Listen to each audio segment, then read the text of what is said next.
When Buddha was alive, nobody studied Buddhism. There was only practice. Buddha talked, then people tried to apply it and do it. Then Buddha died, and when he died, 500 of his students had already gotten enlightened.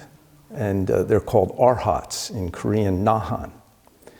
And so they gathered together. How can we continue the teaching and the practice Buddha taught us? So there were the precepts, and there was the various ways to practice, and there was explanation of what's happening. So they wanted to gather all that together and pass it down to the future. At the time, it was by people memorizing what Buddha said and repeating it through the generations, and at some point, a couple hundred years later, it was all written down. But at that time, Ananda, who was Buddha's cousin and had been his attendant and secretary for 25 years, so Ananda had heard more of Buddha's Dharma talks than anybody else. Also, people said his consciousness was like a tape recorder. He'd hear it, then he could repeat it. But Ananda hadn't gotten enlightened. So when he went in to join this assembly, Mahakasyapa came out and wouldn't let him in. Then Ananda was that kind of hit him, and he wasn't very happy.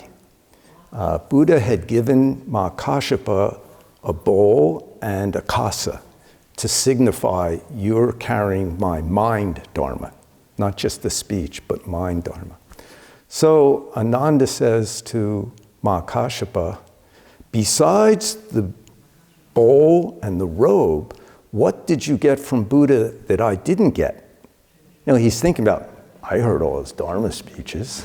What kind of teaching did you get I didn't get? Then at that time, Mahakasyapa just called out to him, Ananda. Then Ananda said yes. Then Mahakasyapa said, knock down the flagpole in front of the gate. And Ananda had no idea what that meant. So Mahakasyapa wouldn't let him come in. Then he was not happy about this, but it really hit him. He doesn't know how to answer. So he went off and he just stood for 7 days. And at the end of that 7 days, he got enlightened.